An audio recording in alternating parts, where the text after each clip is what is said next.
región cerebral afectada, pudiéndose encontrar o no alteraciones de la conciencia, motrices, sensoriales, autonómicas o físicas. Mejor explicado, la crisis epiléptica va a ser, en otras palabras, una descarga, un choque entre las neuronas.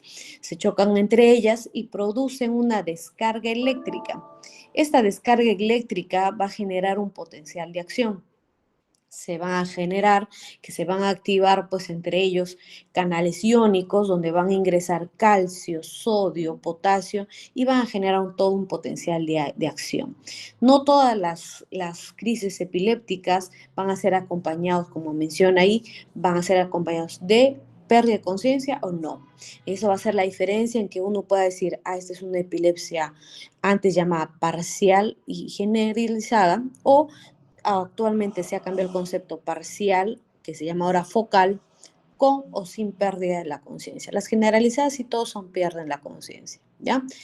No todas las epilepsias van a ser motrices, o sea, no todas van a generar movimientos involuntarios. Hay muchas que solamente hacen como un tic nervioso o se ausentan, dejan de conversar, miran un punto fijo y ya están generando una crisis convulsiva. Obviamente que también que cada expresión de la crisis convulsiva me va a decir a mí como neurólogo dónde podría estar la lesión. Por ejemplo, me llega un paciente y el paciente obviamente no me va a poder dar datos, ¿no es cierto? Pero sí quizás al inicio. Y te va a decir, doctora, ¿sabe que al inicio empecé como que tenía náuseas, tenía un dolor en el estómago, como quemazón, tenía sudoración y luego ya no me acuerdo?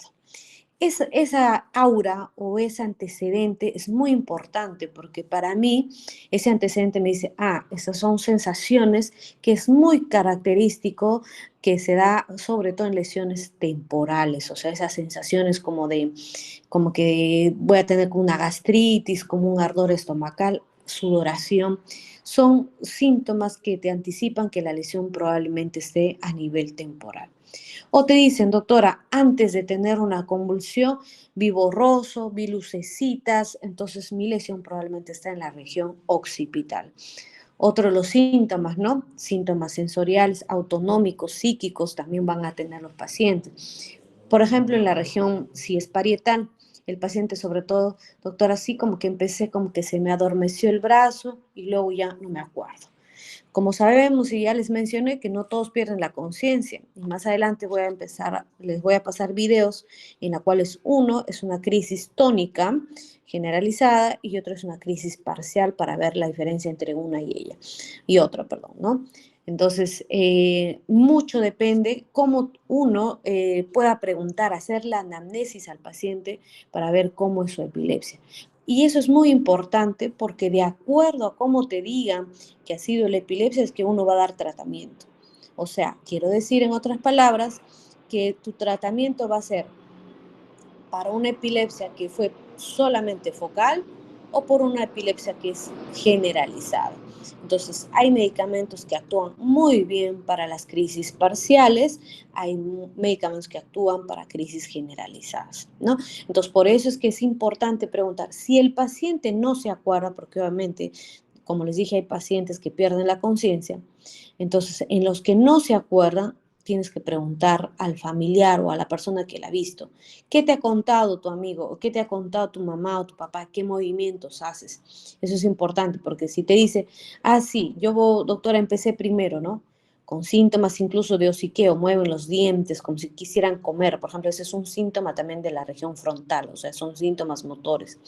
O también te dice, ¿sabes qué? Estiré mi mano como si quisiera disparar, estiro mis dedos, ¿no? Como si quisiera disparar y luego perdí la conciencia. Pero mis papás me dijeron que después de hacer ese movimiento, como si quisiera disparar, ¿no? En mi mano, empecé a sacudirme, mis brazos, mis piernas. Entonces, esa es, por ejemplo, una convulsión frontal y es una convulsión generalizada con pérdida de conciencia. ¿Se dan cuenta? Entonces, es muy importante qué son los que acompañan, o sea, cuál es el cortejo clínico de una epilepsia.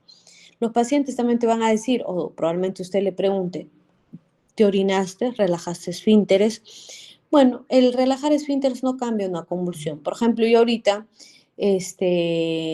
por ejemplo ahorita quiero orinar, estoy con mi vejiga llena, pero a la vez me da una convulsión. Obviamente con la convulsión voy a generar una contracción en el músculo liso que inerva lo que es todo lo que es la vejiga y me voy a orinar. Pero eso no significa que parte de mí, todas las veces que tenga crisis convulsiva me voy a orinar. O sea, va a depender mucho en ese momento cómo está mi vejiga. Algunos pacientes van a hacer retroversión ocular, significa que los ojitos van a hacer una supraversión hacia arriba y se van a volver blancos, ¿no?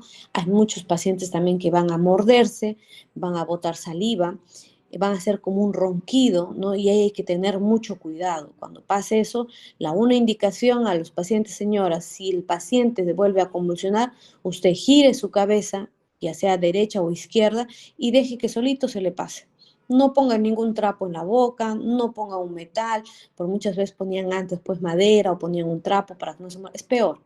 Dejen que solito se pase, solamente hay que girar la cabeza. ¿Para qué?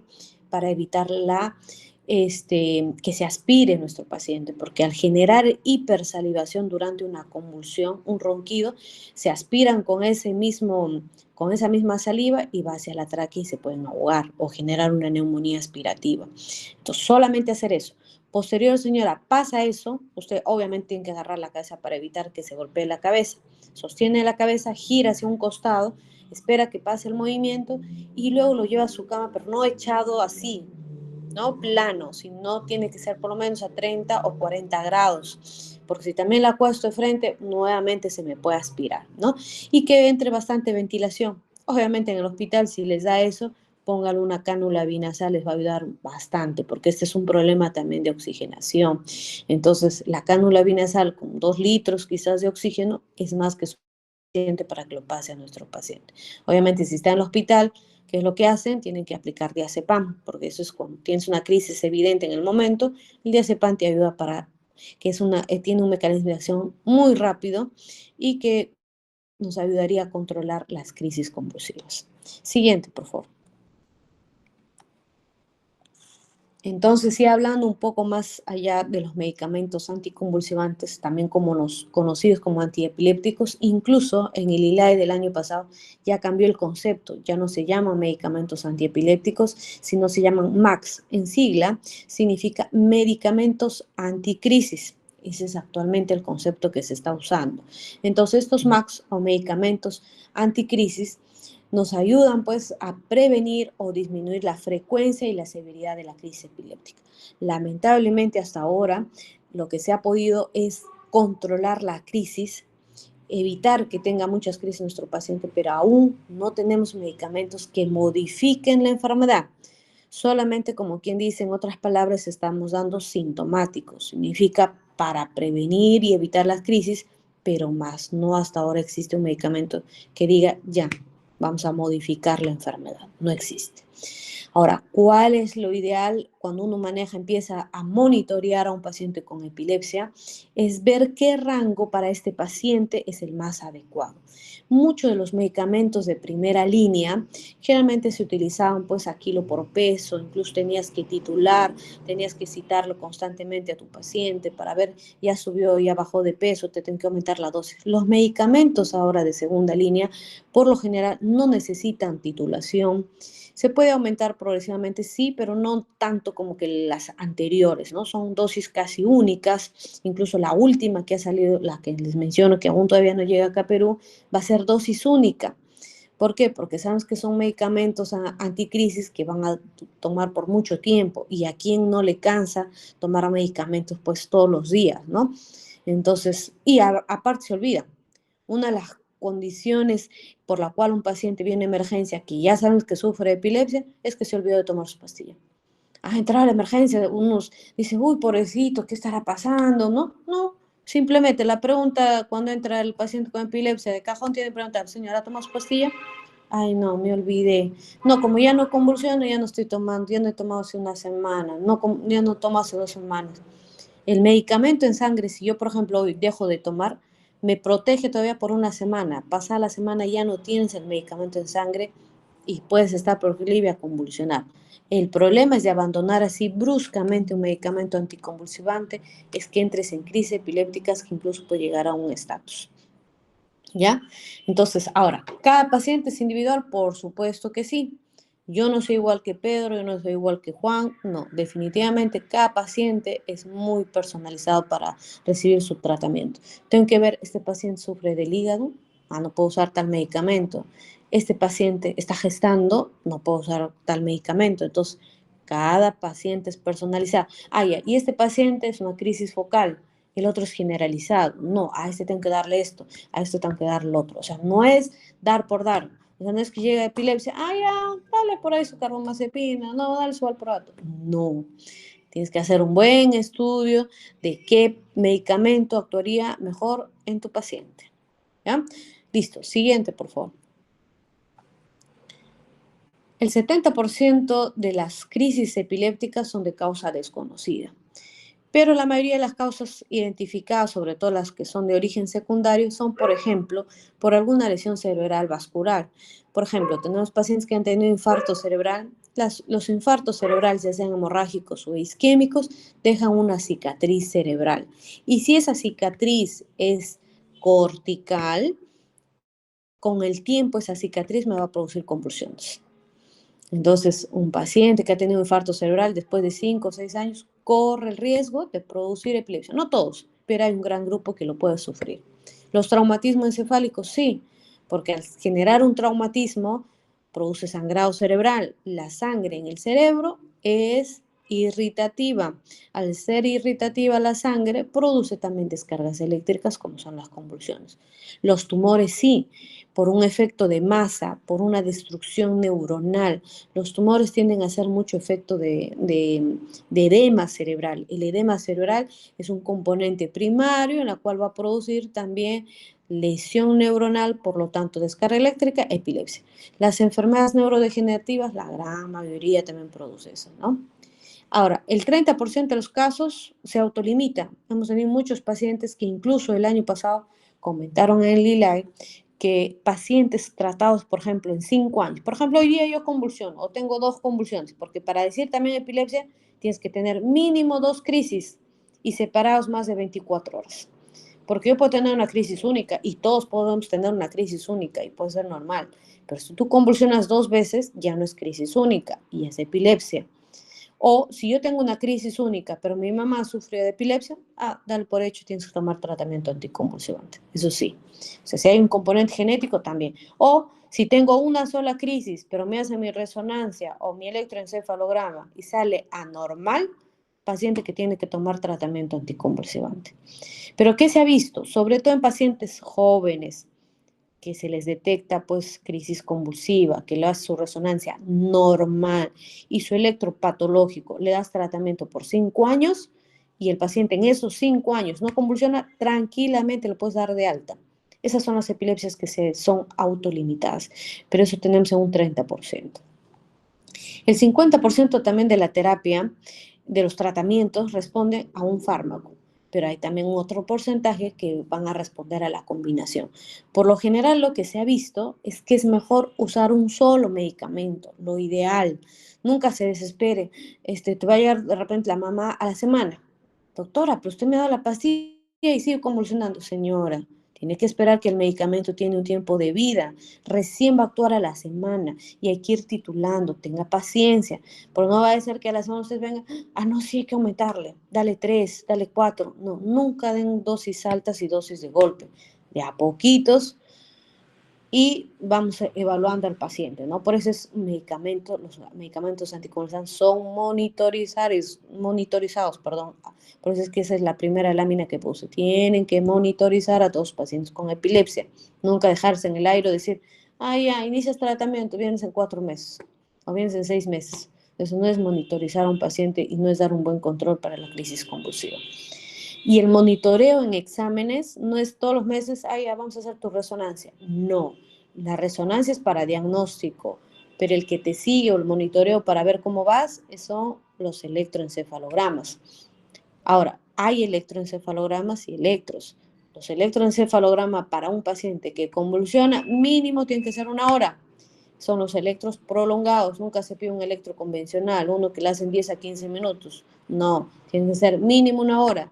Y si quieres todavía hacer más, todavía verificar si en realidad, porque hay muchos también pacientes que en realidad son pseudocrisis, pídele 2 horas, 6 horas, incluso hay video electroencefalograma de 6 horas, incluso, o sea, el video es con grabación. Le internas, también puedes internar a tu paciente una noche y hacer un video electroencefalograma 24 horas. ¿Por qué? Porque la gran mayoría de las crisis convulsivas son motoras y por lo general las crisis motoras son nocturnas y las crisis motoras por lo general son frontales, son de origen frontal. ¿Ya? Entonces, ahora, el 20% de los pacientes no es posible lograr suprimirlas, es cierto, son las epilepsias refractarias. Realmente las epilepsias refractarias son más en niños que tienen algún componente genético o algún componente, por ejemplo, asfixia neonatal, que tienen parálisis cerebral infantil, en el cual tienen pues un cerebrito bien deteriorado, tienen agenesia, por ejemplo, del cuerpo calloso. El cuerpo calloso tiene mucho que ver con las convulsiones. Y es más, es una de las características en la cual uno se da cuenta que un bebito, por ejemplo, a los 2 meses empieza ya a convulsionar. Y tú dices, uy, no, este bebito ya convulsiona 10 veces en el día. De hecho, que no se formó bien su cerebrito. Y si encuentras que tiene agenesia del cuerpo calloso, o sea, ausencia del cuerpo calloso, el cuerpo calloso es el que une los dos hemisferios, para tener una idea de dónde se encuentra, ¿no? Entonces, si ese tiene agenesia, no hay ese cuerpo calloso, ese paciente va a convulsionar toda su vida. Lamentablemente es uno de los pacientes en la cual va a ser bien difícil de poder tratar o bien difícil de poder controlar, ¿no? Hay cirugías, sí, callosotomías, hay cirugías para hacer eso, pero en Perú hay pocas probabilidades. Sí se están operando ahora en el instituto, incluso en el Rebagliati, pero hay pacientes candidatos como no hay también, ¿no? Y tampoco es que sea muy espectacular la cirugía, ¿no? Igual van a depender también de pastillas. Siguiente, por favor. Entonces, epilepsia y medicamentos anticrisis. La epilepsia afecta a 70 millones de personas a nivel mundial. Como les mencioné, actualmente se está viendo mucha epilepsia, ¿no? En la consulta les comento que no hay día que uno vea un paciente con epilepsia. O sea, de la consulta tanto particular, no hay día que no tenga un paciente con epilepsia. Incluso uno de los videos que les voy a enseñar al final de la charla ha sido de hoy, de mi paciente que le atendió en consultor externo, ¿no? Ahora, el manejo de la epilepsia es principalmente, como les dije, sintomático. No tenemos un medicamento modificador de la enfermedad hasta el momento. ¿Y cuál es el objetivo de estos medicamentos anticrisis? Es reducir las crisis epilépticas, ¿no? Y los MACs, como ahí están las siglas que les mencioné, los medicamentos anticrisis son el principal tratamiento. ¿Cuál es tu objetivo? ¿Qué es lo que tú pretendes al iniciar tratamiento antiepiléptico? Liberar las crisis. O si tiene, que tenga pues muy espaciados, ¿no? Que tenga una vida dentro de lo posible, dentro de lo normal, porque a quién no le gusta, o sea, a quién se va a sentir mal o humillado o avergonzado cuando uno convulsiona, por ejemplo, en una reunión. No le gusta. Entonces, lo que yo tengo que tratar es de controlar a mi paciente, que trate de hacer una vida normal y obviamente también, como bien dice ahí el objetivo, con mínimo efectos secundarios. O sea, por ejemplo, a una paciente mujer no le voy a dar fenitoína. Fenitoína causa hirsutismo, lo voy a volver que tenga vellos a nivel del mentón, a nivel de la barba, o sea, también no lo voy a generar, pues, o sea, va a controlar la crisis, pero le voy a generar también un rostro mal, pues, ¿no? O no le voy a dar también valproato de primera intención, porque el valproato te da ansiedad y te genera, pues, que subas de peso. Y si encima el paciente tiene insuficiencia hepática, peor, lo destruye su hígado.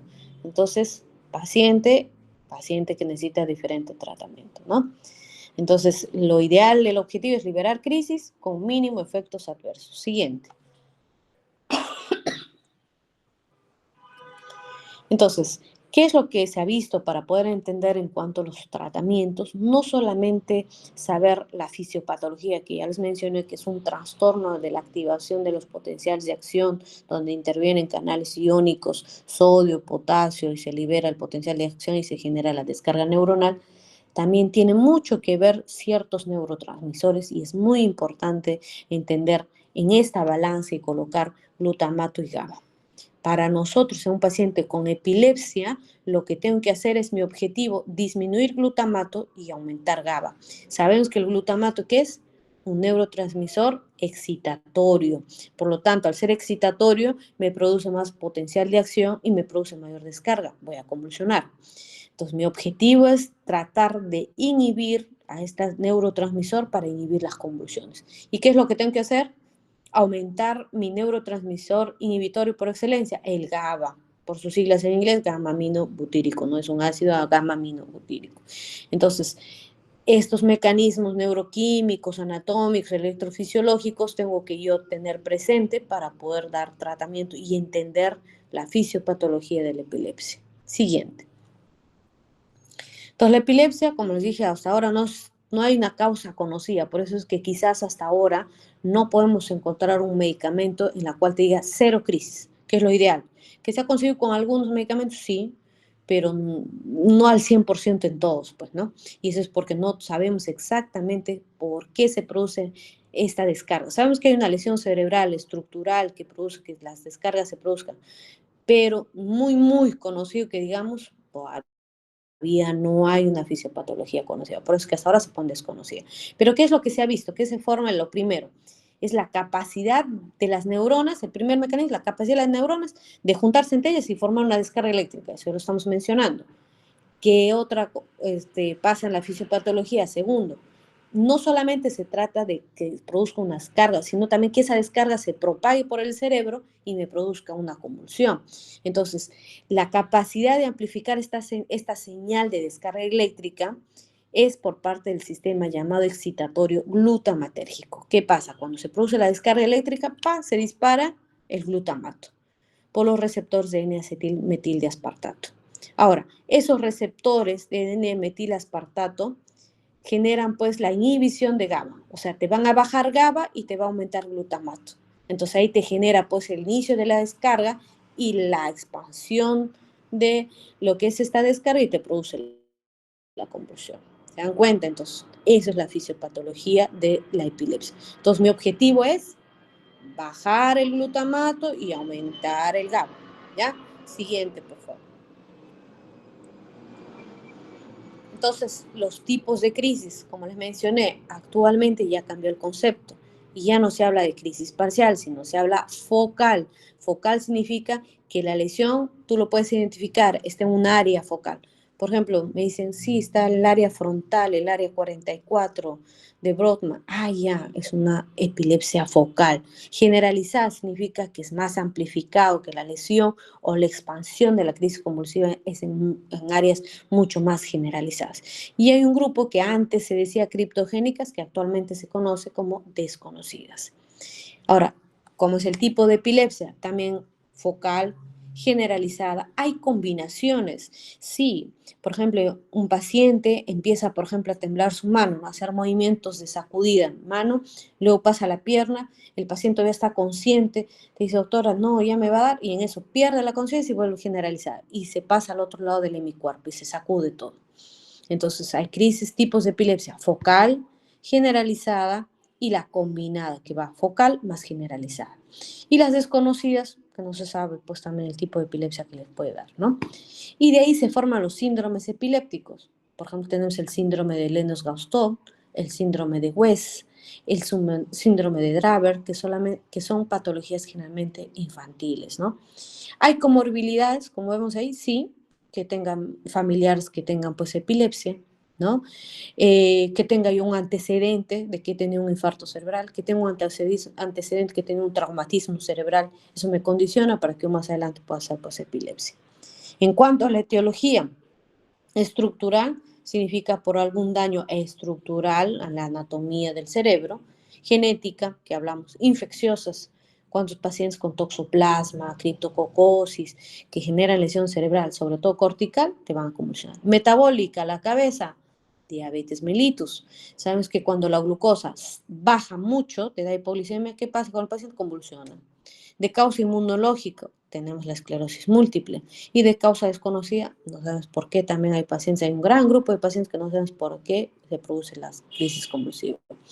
Hace poco tuvimos en emergencia una enfermera del hospital que ingresó primero por una crisis focal. Este paciente tiene antecedente de lupus eritematoso sistémico. Entonces, esa le ponemos en etiología inmune, ¿no? Entonces, esa paciente, la enfermera empezó a mencionar de que se movía su dedo involuntariamente, el dedo gordito de la mano, ¿no? Tenía movimiento y movimiento y ella dice que no lo podía controlar, incluso la tenía que agarrar con la otra mano porque solamente fue en la derecha y como que tratar de amortiguar el movimiento, pero no podía y solito se movía. Y pasó. Lo importante es saber también que las crisis convulsivas por secados o autores dura segundos. No dura, pues no me dura una hora, salvo que entres en estatus, ¿no? Que es más de media hora, pero ese sin recobrar la conciencia. Pero no, te dura segundos. Doctora, y me pasó. Pero ¿qué pasa? Recién entró a emergencia hace 2 días, ha estado ella para irse a comer y ¡pum! Se ha ido hacia adelante, se ha ido de frente hacia la mesa y empezó a sacudir todo su cuerpo. Entonces ella tenía una crisis primero focal y luego tenía una crisis generalizada. ¿Y por qué? Por el antecedente del lupus. El lupus produce una enfermedad llamada neurolupus. Entonces es una causa etiológica la cual te puede producir un tipo de crisis convulsiva. Siguiente, por favor. Bueno, a los antiepilépticos vamos a dividirle en 5 grupos. Los 5 grupos van a depender del mecanismo de acción que van a realizar y tienen como objetivo, ¿no? Como quien dice, apagar ese foco epileptogénico y evitar la propagación de la descarga neuronal, ¿no? Hacia las zonas vecinas normales, ¿no? Entonces, tenemos el primer grupo. Este primer grupo, ¿dónde va a actuar? A nivel de los canales iónicos voltaje dependientes. O sea, ¿qué van a hacer estos medicamentos? Inhibir el canal de sodio, inhibir el canal de calcio, inhibir el potasio. Entonces, al bloquear o modular el canal de sodio, reduce las descargas neuronales repetitivas rápidas, estabilizan la membrana neuronal, disminuye la actividad epiléptica y también disminuye la progresión de la crisis. Si también bloqueo los canales de calcio, tiene un rol también en el inicio de la crisis y también en la propagación de la crisis. Y la apertura de los canales de potasio facilita el restablecimiento del potencial de reposo. ¿A quiénes tenemos acá? Siguiente, por favor. Acá, por ejemplo, tenemos a los medicamentos que van a inhibir los canales de sodio. Ahí vemos una imagen al lado derecho, cómo inhibe este ingreso de sodio para evitar este potencial de acción.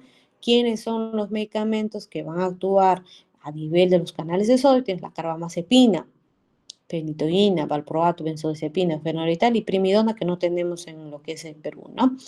Entonces, esos medicamentos van a bloquear los canales de sodio. Siguiente, por favor. Hay otros medicamentos que van a bloquear los canales de calcio. ¿Quiénes tenemos? La etoxicimida.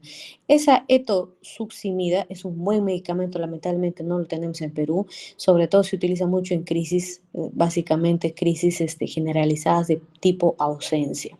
Pero como no tenemos acá en Perú, ¿quién reemplaza los crisis de ausencia? Tenemos al valproato. El valproato es un medicamento muy bueno, que actúa a ese nivel, ¿no? Bloqueando los canales de calcio para evitar pues el potencial de acción, ¿no? Siguiente, por favor. El siguiente grupo o el siguiente mecanismo de acción del otro grupo de medicamentos son aquellos que van a actuar básicamente sobre el sistema GABA. Entonces, ¿qué tenemos que hacer? Aumentar, estos medicamentos van a aumentar la concentración de GABA o la modulación de los receptores GABA, lo cual al aumentar el GABA va a reducir, ¿no?, la excitabilidad neuronal. ¿Ya? Siguiente, por favor. Entonces, dentro de los agonistas GABAérgicos directos tenemos la progravida, que no tenemos acá. Lo que sí tenemos GABAérgicos indirectos, la benzodiazepinas, clonazepam, por ejemplo, clobazam. El clobazam es muy buen antiepiléptico, les diré. Cuando yo tengo pacientes con problemas de sueño o que generalmente son más nocturnas, me gusta asociar mucho los medicamentos, bueno, de segunda línea, los medicamentos más modernos que tienen menos efectos secundarios y darles un cachito de clobazam en la noche de 10 miligramos o Urbadán, que se conozca el nombre comercial. Es muy buena asociación. Barbitúricos, fenobarbital, excelente también, sobre todo cuando tenemos pacientes que están muy excitados, un parálisis cerebral infantil, por ejemplo, que tú le quieres tranquilizar y pueda descansar, fenobarbital es una buena alternativa. ¿Quiénes son inhibidores de la captación de GABA? Tenemos la tiagabina y acá también actúa el ácido valproico. Como verán, el ácido valproico actúa en varios sitios, ¿no? No solamente inhibiendo, como anteriormente habíamos mencionado, los canales de calcio, sino también a nivel GABAérgicos, ¿ya? Siguiente, por favor. El tercer grupo son aquellos que van a actuar básicamente modulando la liberación sináptica de neurotransmisores. Y acá tenemos dos básicamente, el levetiracetam y el brivaracetam. Si lo pasamos por favor a la siguiente lámina y lo vamos a encontrar mejor para poder... Exacto. Entonces, hablando de los medicamentos, el lebracetán es un muy buen medicamento. Entonces, como ustedes verán ahí en la imagen, tenemos la vesícula presináptica y postsináptica. Entonces, la neurona pre y postsináptica. Vemos que tanto el lebracetán como el brivaracetán, que está como Vibrac, esas dos van a actuar a nivel de las vesículas CB2A.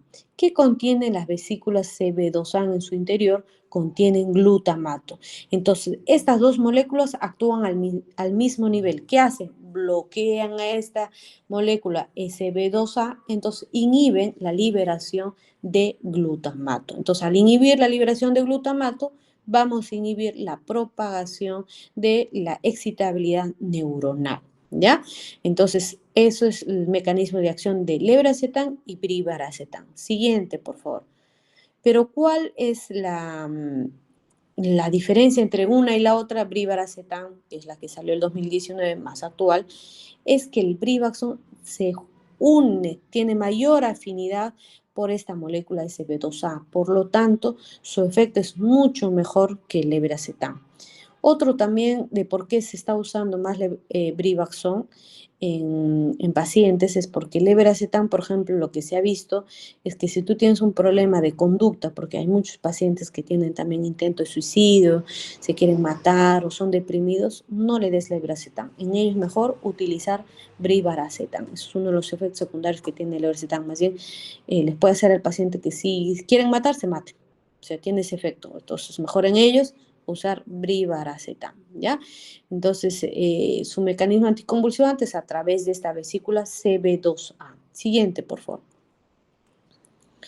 Entonces, ahí tenemos un esquema en esta margen izquierdo donde actúan todas las moléculas, ¿no? Como empezamos de arriba hacia abajo en la neurona presináptica, moléculas que van a inhibir la entrada de sodio, moléculas que van a inhibir los canales de calcio, moléculas que van a actuar a nivel de la vesícula 2BA, que tenemos lebracetán, brivaracetán, moléculas que van a inhibir también la eliminación del glutamato, que van a actuar a nivel del GABA, ¿no? Canales de sodio ya tienen ahí todos los ejemplos, fenitoína, lamotrigina, felbamato, carbamazepina, generalmente los de primera línea. Los más actuales son lebracetán, brivaracetán y el cenobamate, ¿no? Entonces, entendiendo toda esta figura, ya podemos saber dónde actúan cada medicamento. Lo que les aconsejo, nunca utilicen dos medicamentos anticonvulsivantes que actúan al mismo mecanismo de acción. O sea, por ejemplo, no le voy a dar a un paciente carbamazepina con topiramato. ¿Por qué voy a juntar si las dos actúan a nivel del canales de sodio? No, pues por eso ven que es importante antes de dar un tratamiento anticonvulsivante saber dónde actúa para no repetir.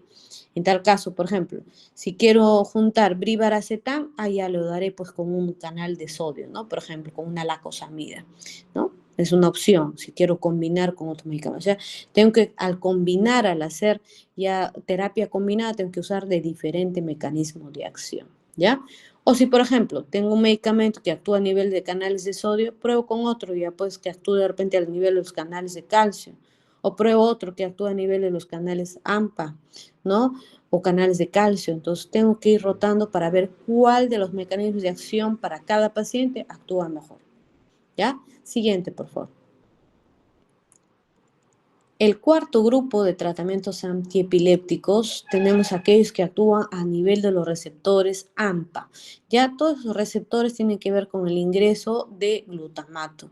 Entonces, siguiente, por favor.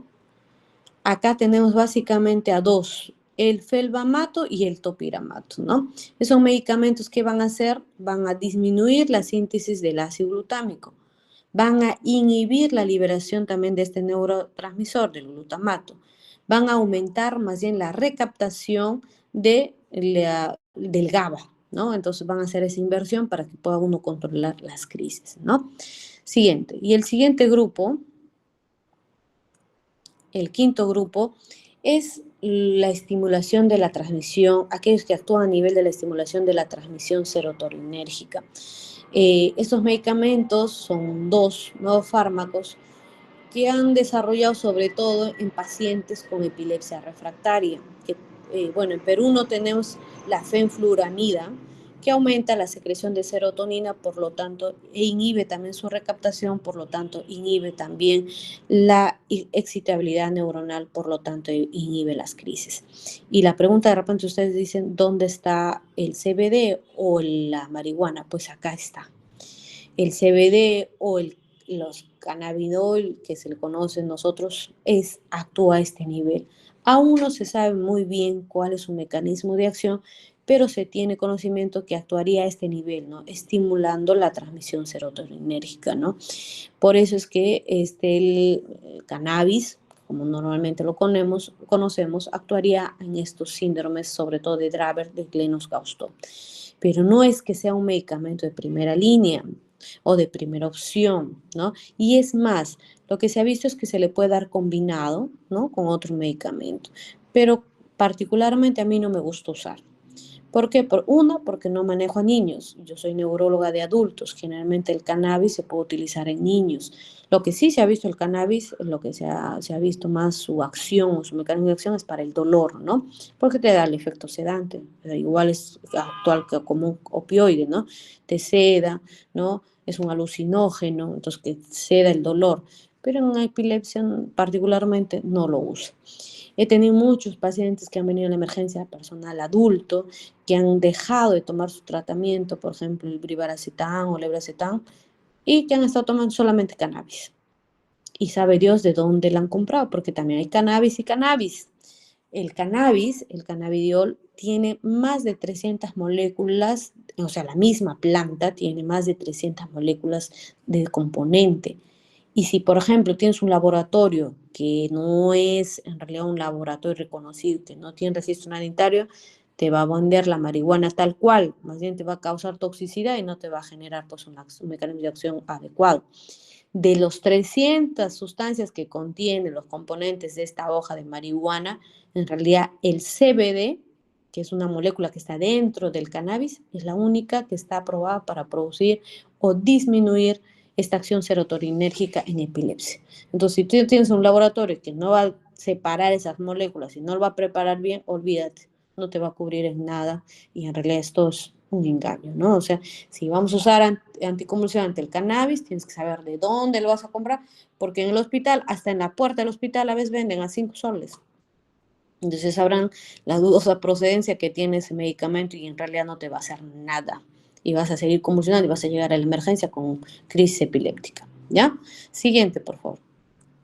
Entonces acá más o menos tiene un cuadro, un resumen que ustedes después pueden revisar, por preguntas también probablemente que va a ser para el examen, es donde actúan cada medicamento, ¿no? Por ejemplo, el valproato, donde actúa, bloquea sodio, hace también su mecanismo agonismo GABAérgico, inhibe glutamato, ¿no? Entonces, por ejemplo, ahí tienes quienes son mediadores de la SB2A, brivaracetam, lebracetán. Entonces, ahí es un esquema de un resumen de dónde actúa cada medicamento. Como ustedes verán, hay muchos medicamentos que actúan a varios niveles. Al actuar en varios niveles, le hace que sea mucho mejor, mayor potencia y sea un medicamento mayor tolerado, ¿no? Siguiente, por favor. Entonces, los medicamentos, como les mencioné, sirven para las crisis parciales o para las crisis generalizadas. Las parciales son también llamadas focales. Por ejemplo, si me viene un paciente con crisis focal a la cabeza, carbamazepina. La carbamazepina es un buen medicamento económico, barato es el medicamento. Lo mal de la carbamazepina son sus efectos secundarios. La carbamazepina produce mucho sueño, produce como una marcha, como si estuvieras borrachito. Entonces, ¿pero qué es lo que ha salido lo moderno que ha reemplazado la carbamazepina? El brivaracetam.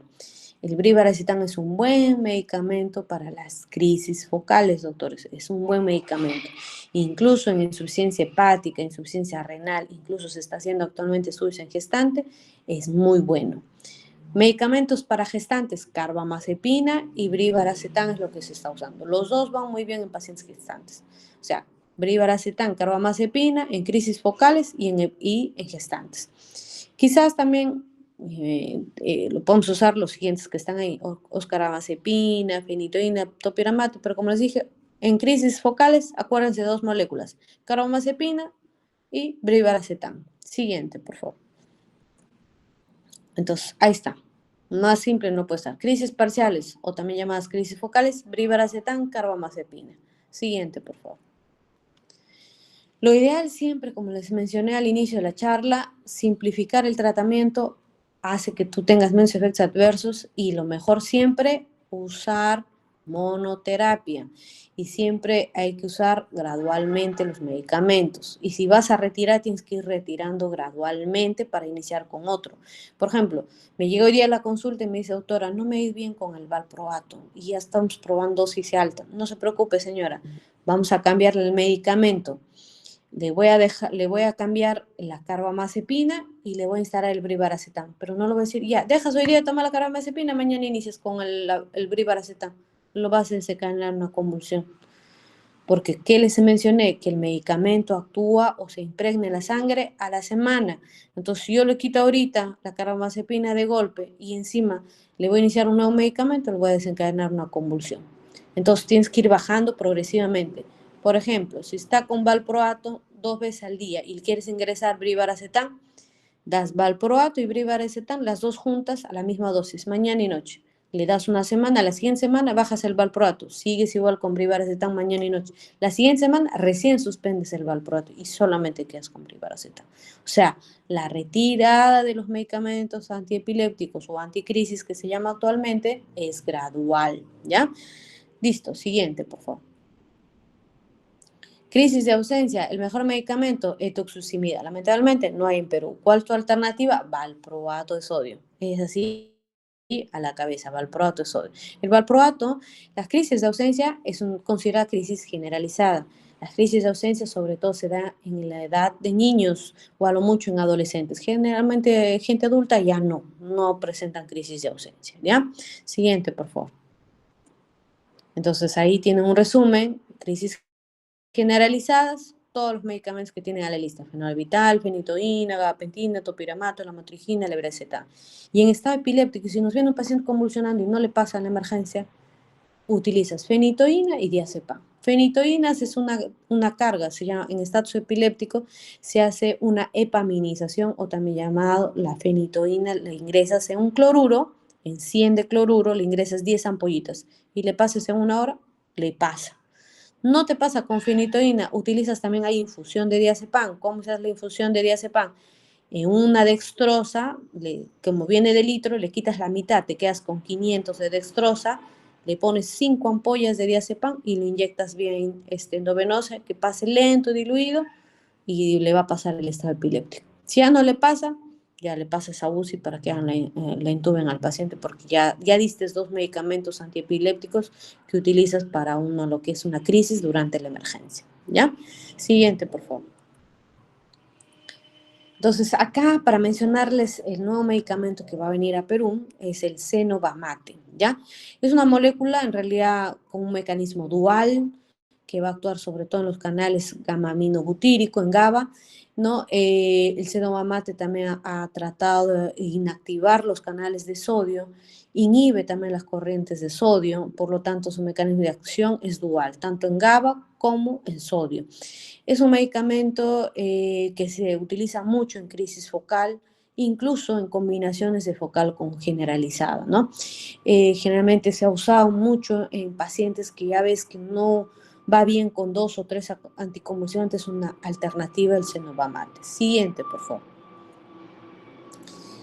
Lo que sí el cenobamate es dosis única, viene en presentación de 50 miligramos, la dosis se tiene que tomar una dosis en unas horas, o sea, tienes que poner tu despertador. Si empezaste a tomar a las 8 de la mañana, todos los días a las 8 de la mañana, ¿ya? Puede tomarse con o sin alimentos, no hay ninguna contraindicación, ¿ya? No se parte la pastilla, por lo general se toma con un vasito de agua, preferible no usar jugos, es con vaso de agua, para que pase una digestión y se pueda absorber mejor en el intestino, ¿ya? Siguiente, por favor. Entonces, en cuanto a la meta, ¿cuál es tu meta para el tratamiento de la epilepsia? Si a mí recién me diagnostican, tu ensayo primero que tienes que probar, monoterapia, un solo anticonvulsivante. Si es que ya agotaste todo tu monoterapia, recién pasa tu ensayo 2, politerapia. Y tu meta es llegar al tratamiento y libertad de crisis. Pero si tienes una epilepsia que es refractaria, que no mejora ni con uno ni con dos, y es un paciente que es catalogado como refractaria, tienes que hacer videoelectroencefalograma y proponer cirugía de epilepsia. Tienes que manejar con 2 o 3 anticonvulsivantes, no te queda de otra, y hacer una dieta cetogénica. Vamos a hablar un poquito de la dieta cetogénica. Siguiente, por favor. ¿En qué consiste la dieta cetogénica? Es una alternativa que utilizamos mucho, generalmente en pacientes adolescentes, incluso niños. El tratamiento es de primera línea, en los que básicamente tú quieres evitar llegar a una cirugía, ¿no? En epilepsias refractarias, eso es una buena opción, ¿no? Pero el problema de la dieta cetogénica es complicado para hacerlo. Incluso la dieta tienes que iniciar en el hospital si lo toleran bien, porque es un manejo conjunto con nutrición, neurología, tienes que estar gastro, hacer todo un equipo para ver si es que la dieta es buena o no. ¿Y en qué consiste? Siguiente, por favor. Entonces, el mecanismo de esta dieta cetogénica, que es muy buena, que incluso hasta ahora permanece todavía en investigación, ¿qué se hace? Esta dieta cetogénica es a base o es un concentrado de cuerpos cetónicos. ¿Cuáles son los cuerpos cetónicos? Acetoacetato, acetona, beta hidroxibutarato. En español, que es en resumen para que entiendan, la dieta cetogénica es producirte cetoacidosis, o sea, generar que generes tu cuerpos cetónicos, y esa cetoacidosis, ¿qué hace? Elimina el glutamato. Entonces, al disminuir el glutamato, perdón un ratito el avión.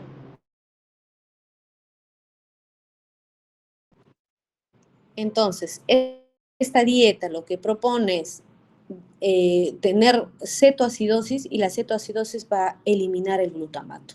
Por lo tanto, al bajar el glutamato, ¿qué pasa? Disminuye las crisis, ¿no? Y aumentas GABA. Entonces, ese es un mecanismo de acción. ¿Y en dónde encuentras cuerpos cetónicos? ¿En dónde vas a encontrar acetoacetato, acetona y beta hidroxibutarato? Siguiente, por favor. ¿De qué está compuesto? La dieta cetogénica se compone básicamente de un alto contenido de grasas, ¿no? Contiene grasas, niveles de proteínas, generalmente 1 gramo por kilo, y bajo contenido de carbohidratos. Entonces, para poder iniciar incluso una dieta cetogénica en un adolescente, tú tienes que pedir la autorización de los padres, porque como puede tener efectos secundarios o adversos fuertes, porque le vas a llenar de grasa a ese niño o ese adolescente, entonces corre el riesgo de causar insuficiencia hepática, de producir hipoglicemia, náuseas, vómitos, deshidratación. Entonces uno tiene que ser claro con los pacientes y decir, ¿sabes qué? Te vamos a someter a una dieta cetogénica, que es parte de tu tratamiento antiepiléptico, pero los efectos secundarios van a ser estos, bien claros, ¿no? Te va a producir esto, vas a producir hipoglicemia, te va a producir náuseas, te va a producir temblores, te va a producir, ¿no? Por eso es que la dieta se tiene que dar dentro del hospital. Generalmente se controla entre 12 a 48 horas, se busca el control máximo de la crisis convulsiva, y dentro de los tratamientos de la dieta cetogénica, como te causa cetosis a nivel del organismo, tienes que dar vitaminas, sobre todo multivitamínicos que incluyen calcio, vitamina D, citrato de potasio, para disminuir los efectos adversos de esta dieta. ¿Ya? Siguiente, por favor. Listo, gracias. A ver, vamos a poner, por favor, si puedes pasar los videos. No sé si las has logrado poder subir al sistema. Sí, doctora, ahorita lo proyecto. Por favor. ¿Alguna pregunta del tratamiento anticonvulsivante? Todo claro, doctora. Algo que no les haya quedado claro, no sé. En realidad el tratamiento antiepiléptico es largo. En realidad he tratado de resumir en lo más que pueda ser. Doctora, ¿y cómo es en el caso de una embarazada que los antipiréticos la mayoría tienen efectos adversos? Sí, lo que pasa es que la gran mayoría de los tratamientos anticonvulsivantes causan pues alteración a nivel del tubo neural. Entonces te pueden hacer un niñito con mielomeningocele porque no se desarrolla bien la médula, ¿no? Entonces, generalmente el medicamento que hoy utilizamos y el que está aprobado hasta ahorita por la FDA, porque el brivaracetam aún está en estudio, es la carbamazepina. Entonces, uno también tiene que decirle al paciente, ¿sabe qué, señora? Su usted, si decide ser mamá, es un embarazo que tiene que ser planificado, incluso se planifica 6 meses antes. ¿Y en qué consiste? Por ejemplo, que esté con valproato. Primero tienes que hacer el cambio a carbamazepina y ir viendo la dosis de carbamazepina, la dosis más baja que puedes usar y que con dosis baja puede ella controlar su tratamiento anticonvulsivante. Lo haces mensual sus electros, vas viendo que si, por ejemplo, le ingresas 3 carbamazepinas al día, por ejemplo, la carbamazepina, perdón, viene de 200 y 400. Si tú inicias, por ejemplo, 200 3 veces al día, vas bien con eso, lo bajas a 2 al otro mes y la paciente ya puede controlar tranquilamente con 2 pastillas, puede pasar así. ¿Cuál es lo que te ayuda? A la vez, la dosis del ácido fólico. Todas las gestantes, como ustedes sabrán, toman ácido fólico para evitar trastornos en el desarrollo del tubo neural. La dosis para una gestante es el doble. O sea, si tomas una pastilla de ácido fólico en la gestante con epilepsia, tienes que dar el doble. 2 pastillas, ¿no? Entonces, inicias tu ácido fólico a doble dosis, das su tratamiento con carbamazepina, controlas con tus electroencefalogramas prolongados, la paciente logra controlar la crisis en 6 meses, señora, está lista o su ovario está listo, está preparada para gestar. Lo ideal es que una paciente con epilepsia dé a luz por cesárea. La mejor anestésico es la anestesia, es el mejor, en realidad, antiepiléptico, ¿no? Porque te seda, pues, ¿no? Es como decir, les voy a ingresar diazepam, ¿no? O fenobarbital. Entonces, a un paciente que tiene epilepsia, la propuesta para esa gestante es que tienes que dar a luz por cesárea, ¿ya? ¿Dónde está la pregunta o no sé? ¿Está bien? Sí, doctora. Sí, doctora, gracias. ¿Ya? Así es más o menos. Si tú ves que no actúa con 200, tranquilamente, pásala a 400, mañana y noche. De repente con eso ya va bien, ya. Pero no le inicies cuando ya va de estar gestando. Por eso tienes de ser bien claro, señora, ya está. Tienes que, para prepararte a embarazar, tienen que pasar 6 meses. En los 6 meses vamos a probar qué tal vas con la carbamazepina. Pero también puedes tener el otro escenario. ¿Qué tal te llega la paciente y dice, doctora, ya me embaracé, pues? Ya fue ella, ya estoy embarazada. Recién me he dado cuenta y yo ya estoy tomando el valproato. Lastimosamente, tienes que decirle y firmar un consentimiento informado que por los efectos del medicamento puede nacer con algún defecto del tubo neural, porque eso te libera, porque después te denuncia.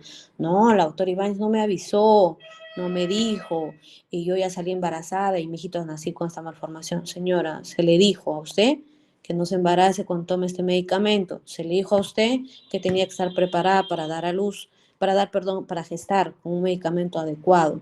Firme acá su responsabilidad que puede nadie, porque te va a preguntar, doctora, ¿y saldrá mal? No lo puedo decir, como lo puede salir bien, que es suerte, como lo puede salir mal. Entonces no le puedo decir, señora, si va a salir o no. ¿Qué haces ahí? Tienes que ir bajando el programa. Tampoco le dices, no, ya no tomes el valproato, ya fuiste. No. Tienes que hacer como si fuera un paciente que no está embarazado, bajarle de a poquitos e ingresarle a carbamazepina. ¿Por qué no puedes hacer en ese momento nada? Peor es, porque si lo suspendes bruscamente el medicamento que estaba tomando, ¿qué causas? Epilepsia. ¿Qué causa la epilepsia? Hipoxia neonatal. Peor, lo dañas más en su cerebro del bebé. Entonces tampoco es que te alborotes, uy, no, ya, tienes que suspender el valproato, culmínalo y inicia no, de a poquitos, dale tranquilidad, esperemos que no pase nada, pero señora, mi consentimiento de que a usted se le explicó, que firme bajo su responsabilidad si ese feto sale con alguna malformación, ¿ya? Listo, siguiente, por favor. Ahí está la imagen. Entonces vamos a observar.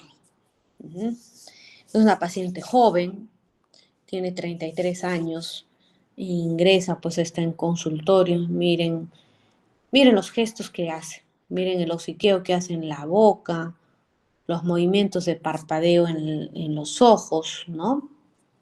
Y miren, dense cuenta la mano, que ese gran detalle, ¿no? ¿No? Cómo empieza a contar. Esa es una crisis focal. Ese movimiento que empieza como que a contar los deditos es clásico de una crisis temporal, doctores. Si ella, por ejemplo, hubiera empezado a estirarse y a hacer como una pistola a su mano y luego todo su cuerpo, es una crisis frontal. Pero esta es una clásica crisis de temporal. ¿Y por qué elige al residente? Vuela y mira los ojos. ¿Por qué? Vuélvela a repetir, doctora, por favor, si serías tan amable. Miren cómo empieza. Movimiento de sacudida la mano. Miren la boca, empieza a soplar, ¿no? como a respirar, como que lo quisiera controlar ella, ¿no? Sopla, hace más movimientos de conteo en las manos, ¿no? Gestos en los ojos, parpadeo. Ahí el residente tenía que pararse y ver las pupilas. Si las pupilas están dilatadas, señores, convulsión. Ese es un signo que también te diferencia de una crisis, por ejemplo, de una crisis histérica. Porque te va a llegar a la emergencia. Lamentablemente, soy mujer, pero lamentablemente las mujeres somos histéricas.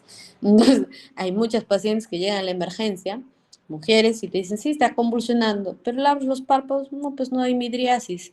Entonces, si ves midriasis, sí, pues es una crisis. Ahora, ¿qué otra característica hacen los pacientes con histriónicos, no? Sacuden sus brazos, uno va arriba, el otro va abajo. No, generalmente los movimientos de sacudida son simétricos, o sea, mueven los dos brazos simétricamente, las piernas también simétricamente, ¿ya? El siguiente video, por favor.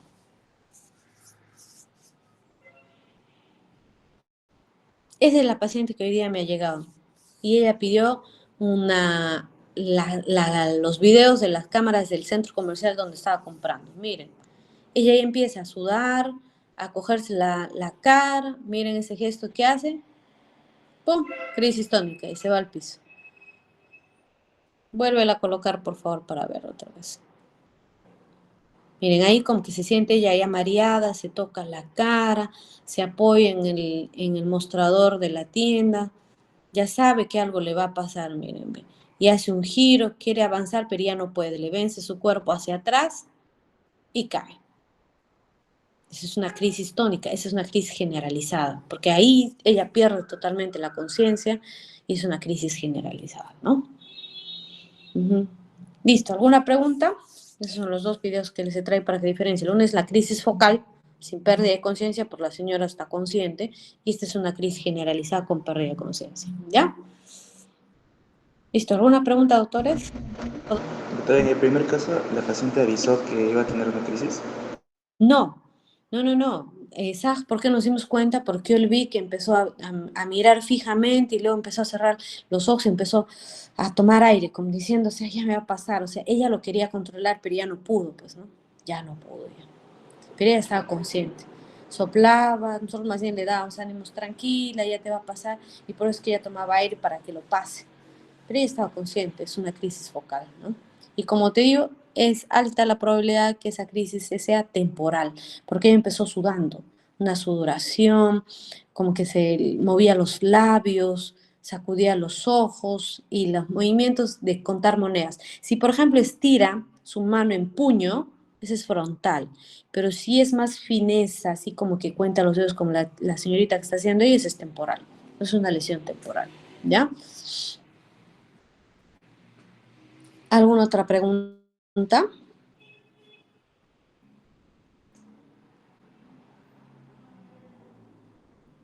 Listo, si no hay preguntas, nos vemos conmigo el día sábado. Vamos a presentar un casito clínico y vamos a hacer también la exposición de neuropatías, ¿ya? Listo, gracias doctores, que tengan muy buenas noches. Gracias, doctora. Buenas noches. Hasta luego, buenas noches.